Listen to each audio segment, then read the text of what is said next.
everybody, welcome back to another episode of Unscripted. I'm Hannah. I'm Anuli. And today we're going to be talking about self-confidence, the steps you can take to get to it, and the process of doing so. So to briefly introduce what we're going to talk about, we're going to start with our own journeys to self-confidence. Then we're going to go into some of the internal and external steps that you can take to build your self-confidence. We're also going to be talking about the process of doing those, because as Anuli said, we're always learning about how to do it, the steps to get there, but never really what is it like to go through it. Exactly. So we're going to talk in depth about like the process of getting there. So let's get right into it. Anuli, tell me a little bit about your journey to self-confidence. Ooh, all right, I should write a book. But so growing up, I feel like I wasn't always the most confident child, but so for me, it's truly been a journey to, like truly becoming confident and believing in myself. And a lot of it sort of encapsulated just not caring about what people think, you know? There's a lot of reasons that self-esteem can take a hit. And for me, it was mostly like I cared too much about what people thought. And, you know, sometimes like, I think we talked about this in one of our podcasts before, but just letting other people's voices get louder than your own, you know? And that can seriously take a hit in terms of your self-confidence and your self-esteem. So I feel like that was just, it was a journey for me. And I feel like now, I'm in a good place to talk about it. So yeah, so that was all about me. What about you? So something we were talking about this the other day a little bit, and then we were like, oh, let's talk about this on the podcast.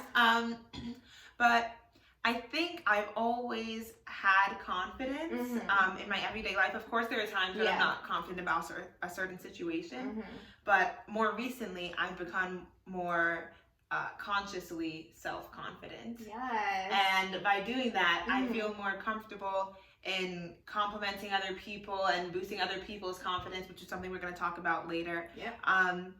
And I feel more able to live freely, knowing that I think I'm doing great.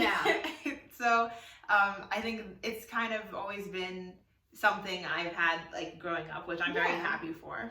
Absolutely. I think the point that you brought up, and we're eventually going to touch on it, but it's such a power to know that you can do anything in the world, you know, and that's in the essence, like that's what self-confidence really is, you know, just believing in yourself, and with that belief will come the direct ability to do anything you want to do. So, So let's get into talking about the internal and external factors, or steps rather, that you can take to building your self-confidence. So let's start with the internal.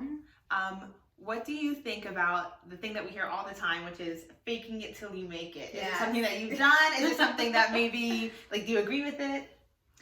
I definitely agree with it, 100%.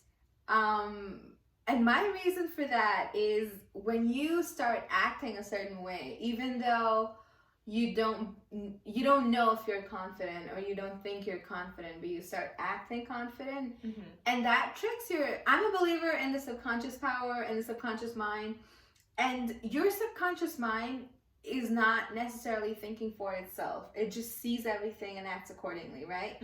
So if you start acting like you have all the confidence in the world, that's what your subconscious mind is going to believe, and your brain is going to reform to embrace that part of you. So eventually you're just going to be like, oh, like eventually it's not going to be acting anymore, because that's who you're going to become, you know? You're just going to become this amazing, confident human being. So I'm 100% a believer of that. And as I said, there could be a bigger, better scientific reason, but that's what I believe happens. What about you? I agree. And I think that it's something that we hear all the time. Oh, fake it till you make it. You know, you always hear stand in the Superman or Superwoman pose for 2 minutes, and that's going to boost your confidence before you do whatever. And I think a lot of times we think maybe it's like kind of a silly suggestion, and it's like, okay, well, I'll just think I don't have to actually do it. But the same way, if you want to lose weight, you're going to have to go on a diet and exercise. You don't think those things are silly to do. Like, exactly. X action leads to Y result. And it's going to have to do the same thing for your mind. If you want to pass a test, X action, which is studying, is going to lead to Y, getting a better grade on the test than you would have if you didn't study. Exactly. So it's the same thing with your self-confidence, I feel. Yeah, absolutely. Like you said, losing weight is a physical thing. So you do something physical, like you know, exercise or you go on a diet and then you see physical results. But we're dealing with our mental issues, and we're dealing with something that's on a subconscious level. So it needs to be something that's dealt with on a subconscious level as well, you know? Exactly. So just standing in front of the mirror and you know, practicing affirmations. Do you do affirmations? I don't. Yeah, but I've heard a lot of people do them, and I personally do them a lot, and I feel like that is just, even if I am at the pinnacle of confidence, like I'm just like, an affirmation a day doesn't really hurt anything, you know? It doesn't hurt. An affirmation a day keeps lack of self-esteem away. Hey! A new quote. Oh, that is the stupidest thing I've said. But, like, that's literally my motto, you know? Just standing in front of the mirror and just being completely at ease, you know? Yeah. Because at the end of the day, it's not like you're embarrassing. You don't have to feel like you're embarrassing yourself in front of anybody, because it's only going to be you and yourself alone standing in front of that mirror. It's not like you should feel ashamed that you have to be doing this to boost your self-confidence, because we all do what we need to do to get to be where we want. Absolutely. You don't see and like you don't see CEOs of companies, or you don't see 5-star athletes. You don't see them like practicing or working hard and being like, that's silly. Why do they even have to do that? Like, no, you practice mentally, physically to get the results that you want. Yeah, absolutely. You know, as people living in today's society, we receive a constant string of criticism, you know, and doing affirmations or faking it till you make it and tricking your subconscious mind to believe you're actually confident is a way to defend yourself against, you know, what comes at you, and not let your self-esteem take a hit. I agree. Yeah. Something that also goes along with it is accepting yourself. Do you want to talk a little bit about that? Absolutely. So accepting yourself is the greatest thing you can ever do for yourself. You know, it's the greatest gift that you can give yourself. And for so many different reasons, but primarily because we talked about this in a previous podcast, but you're the only one for you. You know, you're the only one that's looking out for you. You're the only one that's doing so much for you. Even like your body, every single cell in your body is working for you.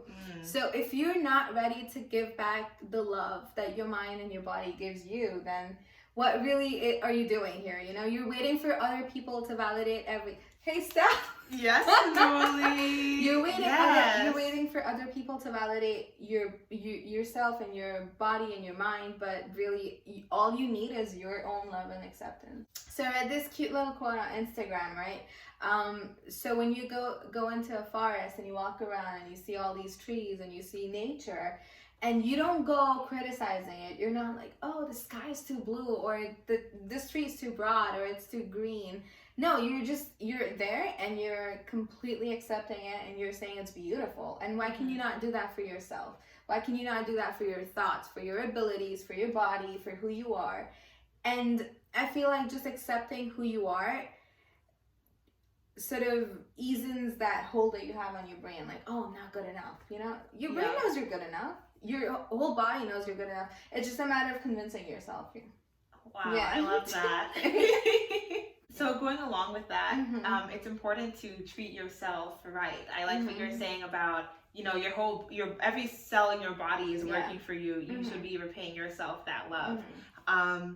And something that I was watching this YouTuber, Aaron Marino, and by the time I was like, oh, let me check out this guy's channel, I realized that it was like a men's advice channel, and I was like, okay, sure, I'll watch it anyways, like, whatever, like, advice is advice. And something that he was saying is, every day, do something good for your body. And I think that could even be said for every day doing something that you can be proud of. Because say you going to the gym is something that's regularly on your schedule, what else is there that you want to do that you maybe don't usually do that's good for your body, that you want to start practicing, or even living a life that you can be proud of. Even if you don't like the job you're in, but it's a step on a path to something greater, then you can do something outside of that that you can be proud of, volunteering here, working with these people there. So that's something that you can do for yourself to boost your own Absolutely. self-confidence. Yeah. And we also talked about this in our Ambition and Success podcast, but even trying to flip every situation to see the best in it is not the easiest thing you can do, but it's also simultaneously the best thing you can do for yourself, you know? Because it's easy to get caught up in a string of negativity where you're like, oh, I shouldn't be doing this job. I don't want to do this job. And oh, maybe I'm not getting the grades that I want, and a ton of other things. But if you learn to flip it, you could be like, okay, I'm doing a job that I don't like, but what am I learning that's making me better and more prepared for my next job? And if I don't like this job, I'm aware of that. Am I doing something to change the circumstances? Am I looking for new jobs, or am I spending most of my time complaining about the old job that I have, you know? Yeah. And similarly with, you know, flipping the mindset, if you learn to sort of see the positives in everything, that's just going to be your new mindset, you know? So that's going to also take care of the lack of self-confidence issue that we're talking about here, because you know that no matter what comes at you, you're ready to flip the script. Like, even if, you know, okay, do you watch This Is Us? No. Okay. I love this real cool quote in the show that even if you're given the sourest lemonade, you can make something resembling lemonade. Did I say that wrong? No. I don't know. I don't watch it. No? All right, let me redo that. I'm sorry. So this quote from This Is Us, right? I think it goes, even if you're given the sourest lemons in the whole world, like, you can still make something resembling lemonade. You know, and I thought that was so profound, because you do not control your circumstances, but you do have the power to change your circumstances, you know? So you can, you know, with your mindset, you can flip it. You can be like, it's okay, come at me, but I'm still going to make the best out of every situation. Yeah. And sorry. No, go for oh my it. God, I'm so sorry.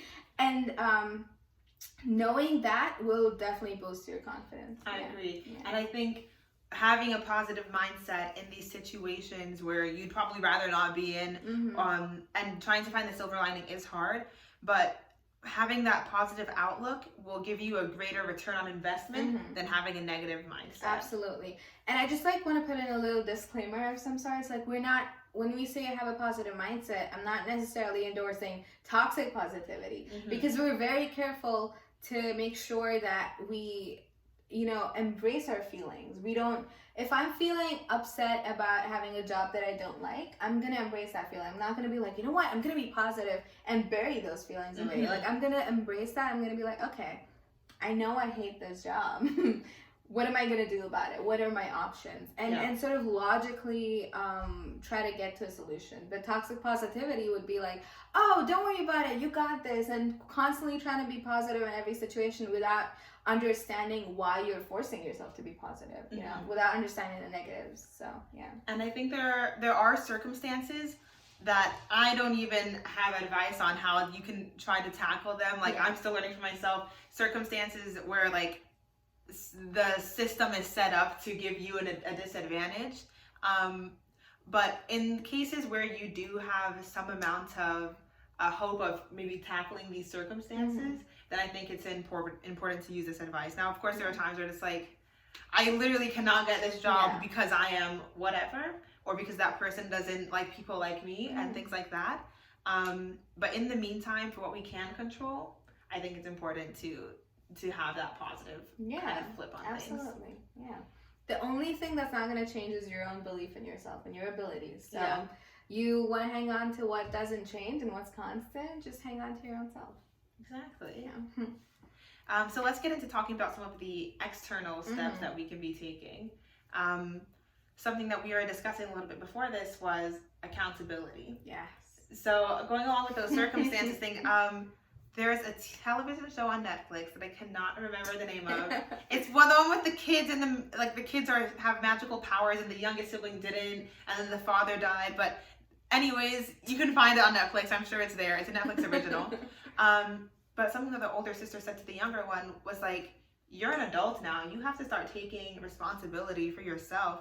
And I think it's important to realize that if you're old enough to be listening or watching to this podcast, then you're old enough to make a lot of your own decisions in choosing the way that you want to live your life.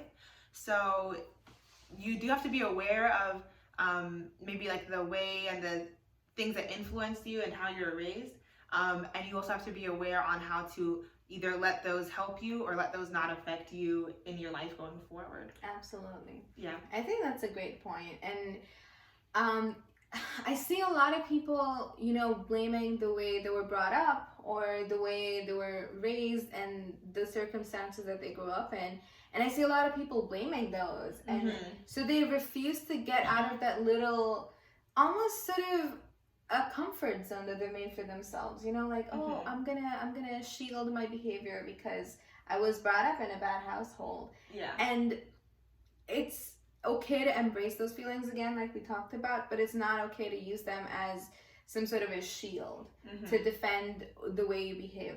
It's always an option for you to leave everything negative in your life behind and at least embark on a journey towards the positives. It's not, again, like we say it and it's one video and it takes me 1 second to say this, but it might take somebody 10 years to actually complete that journey and go to the positives. But as long as you're trying every single day, that's what matters. And we also have social media.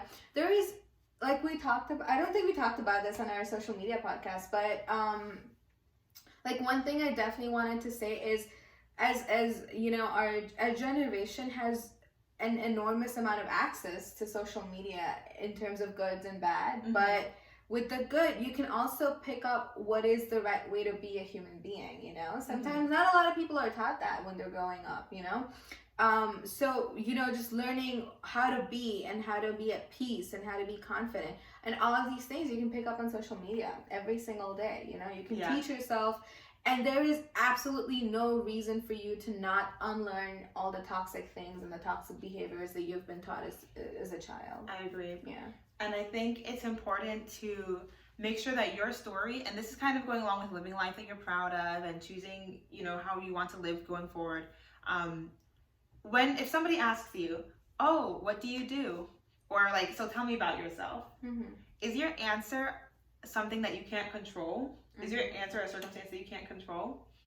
So if somebody asks me, oh, so tell me about yourself, I'm not going to respond, I'm a tall person, or I'm a woman of color. No. Are you?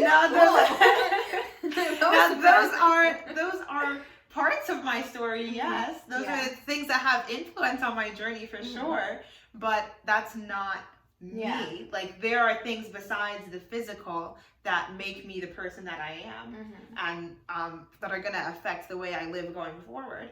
So make sure that when you are building the self-confidence and journey of self-confidence for yourself, don't necessarily put all the responsibility on the circumstances that you were born into. They are going to be a part of your journey, but it doesn't have to be your journey. Okay. So something else Aaron Marino was talking about in his video was about energy vampires. And they are like the real life monsters for your self-confidence. Basically he's talking about people like bringing negativity around your space. And I have definitely felt that before, where somebody will come into a room and just their whole attitude will change the room in a minute. Like, and you do have to like, either if you have to be in that room with them, block off your own energy from interacting with theirs because you don't want it to bring you down, or remove yourself from the situation. What do you think about that? I definitely agree. Yeah, there's a ton of people that don't necessarily mean to, but they can single-handedly bring down the energy and your energy, the energy in a room. And so you have to learn to be very, very protective of your energy and your spirit and your soul, because energy vampires exist, and I think that can also be said for, our relationships with friends and other people in general. Sometimes they can be toxic without us knowing. Sometimes it can seriously kill our self-confidence and we may not even realize it. And then, 6 months later, you're like, oh, that was not good. That was toxic. But it takes a while for you to realize it. So the minute you feel like you're extremely tired, or you're just so, like, you feel empty after having a conversation with someone, and then you just don't know how to articulate those feelings, then that's probably a good stopping point to sort of introspect and sort of see if that relationship is really giving you anything. And of course, we don't mean just like drop everything and cut off every single person that you think is negative. I mean, okay, that would be a little too drastic, right? Mm-hmm. So I would probably, like, for me, what I do is I make sure I take care of myself, Mm-hmm. So if you feel really drained out, like, you can definitely go back home and, take care of yourself, do what you need to do to, refocus and get better, and then, go back out there in the world. What do you think? I think a lot of times you talk about, they're in a toxic relationship or a toxic friendship with that person or whatever. And I'm thinking, like, but how do you know if somebody's toxic? Like, isn't the whole point that you want to be friends with them, or like you are friends with them? Because if they were toxic, you wouldn't have gotten yourself in that situation in the first place. Mm-hmm. And I think maybe one of the ways that you can indicate it is, or identify rather, is how do you feel when before and after you interact with that person? When your phone goes off, are you hoping it's that person? Are you hoping I hope it's not that person, I don't feel like talking with them? Yeah. Or when you leave an interaction, are you thinking, oh my gosh, like as you're saying, do you feel drained? Yeah. Or when you're about to see them, are you not looking forward to it? Mm-hmm. Yeah. If you feel any of the above, you may need to, or wean them out of your life, because sometimes it's a family member. Yeah. I mean, we can't help that. Yeah. Definitely, like, don't go around, being drastic and extra and cutting out all the relationships, but definitely maintain a healthy distance and take care of yourself first, because you have to trust your energy. Again, it's you have to trust. So you have to trust your energy. If you feel like your intuition is saying something to you, listen to it. And kind of taking or weeding these people out of your life or your close circle doesn't necessarily mean not having a relationship with the person, because maybe they're a family member, maybe they're a coworker, maybe they're whatever. You can have a cordial relationship with them without having to be buddy. There's a way that you can control these situations where not everything has to be too drastic for you. Absolutely. So let's talk a little bit about complimenting other people as a way of boosting self-confidence. Do you think it's a viable way to do it? Absolutely. Okay. I feel like building other people up is definitely my way of boosting self-confidence. Just for me personally, I feel like looking at what you can do for other people is amazing, and it makes me think, if I am capable of loving somebody that is not me so much, then how much love can I give myself? And that's obviously a lot, right? Just watching the amount of love that I have for people, and just watching them grow a little, in terms of self-confidence, gives me a lot of joy and helps in my growth and my self-confidence journey. What do you think? I think was I saying this earlier, or was I imagining it? When I became more consciously confident, I think I did say it. I was able to give other people more love and more compliments and things like that, because it was what I was actually seeing. Yeah. And now that I'm saying it, maybe I was starting to accept the compliments people gave me, and then I was able to return out in the rest of the world. Yeah. So even if you think maybe it's going to be kind of awkward for you to do that, build up the self-confidence in other people are going to see that around you. People are going to notice that character trait. And I think I'd be lying if I said that what people think of you doesn't affect your self-confidence, because it definitely does. Yeah. And when you're able to do that and have a good energy and aura around you, then that's going to boost your self-confidence, because it's going to attract people that are going to want to do that for you as well. So I know you talked about judgment and that, and I definitely agree with that. If you sort of not judge other people a lot, and if you ease up on other people, then you're also easing up on yourself, and you're making space for yourself to love your own flaws. And that's definitely a thing, and I don't know if it's like science or psychology, but it's definitely a thing. Like if I'm ready to accept all of these flaws and the people around me, that means subconsciously I'm making space for myself to accept my own flaws. You know, so I'm just gonna be easy on me, and I'm gonna grow a lot as a person too. Do you agree with that? I do. And I think even, do you ever catch yourself in a certain kind of mindset where you're comparing yourself to other people? That you're usually not feeling so great about yourself. Because when you are feeling really great about yourself, you're just like, look at all these beautiful things happening in the world. Right? Yeah, so pretty much. The same way, you know, standing in front of the mirror, doing affirmations, doing confident poses are going to make your subconscious more self-confident. Yeah. Do like the reverse is true as well. Practicing it outside of your own space. So maybe we'll start talking about the process a little bit. Yeah. About doing these steps and how they feel, how they make other people feel, and your reaction to how those other people are feeling about you. Yeah, for sure. So the reason why we wanted to talk about the process a lot is because, you know, every time you look up online on Google and, you know, on other social media platforms, how do I become more self-confident? There's usually steps, and then the end goal is all self-confidence, right? But nobody talks about the journey. So to embark on a journey of self-confidence, you need courage, and courage comes from fear, and fear only comes when you're out of your comfort zone. Yeah. So the first important thing that we're going to see here is stepping out of your comfort zone. And it's not going to be romanticized, it's not going to be dramatic, but it's going to be uncomfortable, obviously. It's going to involve, you know, you being in a lot of awkward situations, you doing a lot of embarrassing things. But again, we go back to point number one, where we learn to embrace all of it. We learn to laugh at ourselves.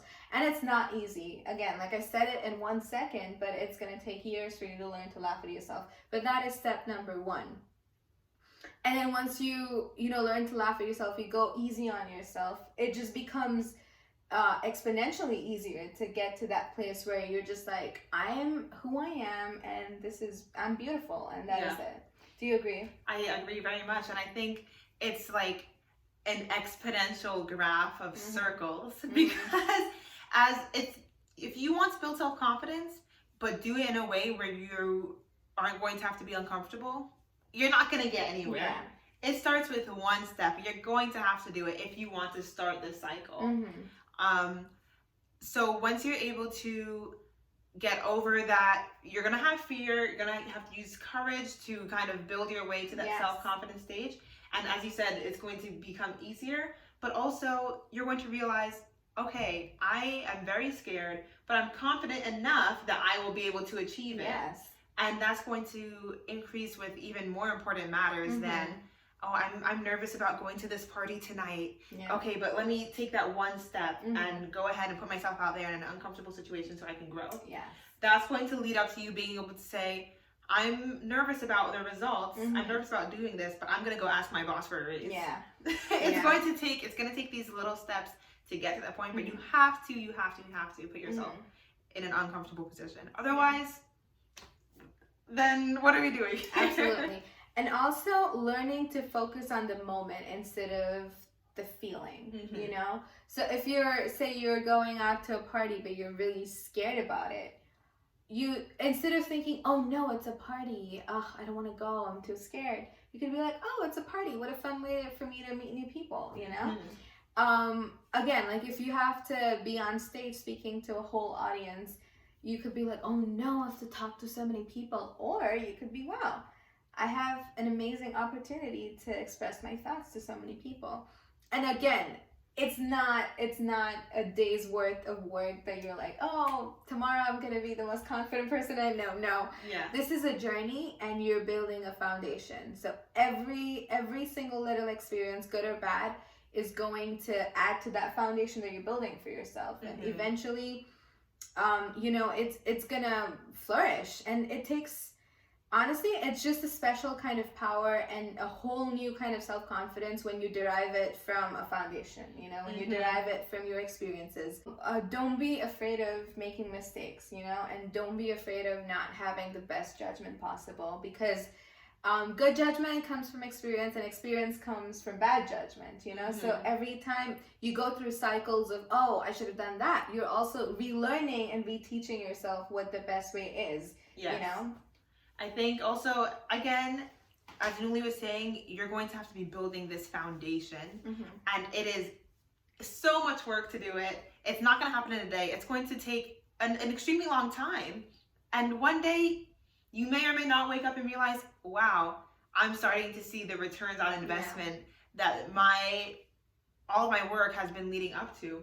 When you are able to go into a situation and you're not scared of it like how you were in the beginning, you're going to see, oh, wait a second, it's working. I'm able to do this now. And it's so subtle usually, you know, like you don't even realize that you're building your confidence because you just stop thinking about the things that used to bother you. You know, you stop microanalyzing everything, and you're just like, oh, okay, cool, this is fun, and you just don't realize it, but it's gonna happen. When you find yourself starting to live more freely without worrying about what other people think or how you come across to other people, is when you're going to realize, oh, okay, here, this is what it's all been leading up to.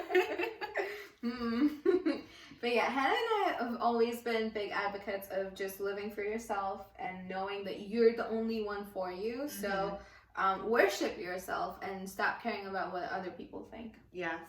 So we're going to go over a quick summary of what we talked about today. So first we talked about the internal and external factors, or the steps that you need to take to self-confidence. Do you want to talk about the internals? Sure. So remember that you need to fake it till you make it by any means necessary to achieve your self-confidence. Now, don't start lying on your resume.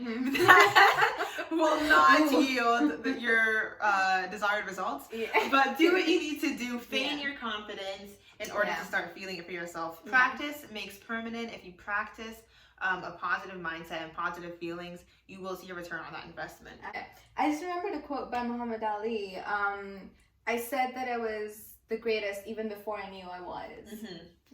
That's a great example of just an icon doing the same thing. Exactly. Just, you probably don't even know it yet, but you are great. So just telling yourself that is definitely going to help you reach your potential. Another internal step we were talking about was treating yourself right. Your body is trying to do it for you. Your mind is trying to do it for you. People out there are trying to do it for you. You have to do it for yourself as well. Otherwise, nobody else is going to want to do it for you. So do you want to talk about some of the external steps that we learned? Sure. So we first talked about accountability. So making sure that you're taking the necessary steps to heal from anything that's, you know, holding you back, and, you know, take the steps to lead to self-confidence. Also remember to keep around people that are not going to be energy vampires for you. The energy in the room can be affected, even if the person doesn't mean it, negatively by somebody that's carrying that mindset. Do what you have to do to make sure you don't have to be around that. Absolutely. And the last thing we talked about is the process of self-confidence and the whole journey. Remember that it is a journey. It's not, you know, it's not going to be, oh, the next day you wake up and you're the most confident person you know. It's a journey. It's going to take time, but always remember the last thing to bear on the tree is the fruit, you know? So you have to be patient, and you have to just let things ride by. You have to learn to laugh at yourself and embrace exactly who you are. Yes, it will be work. What we're doing on this podcast is really not lying to you. But if we can find a quick fix to gaining self-confidence, then we'll let you know.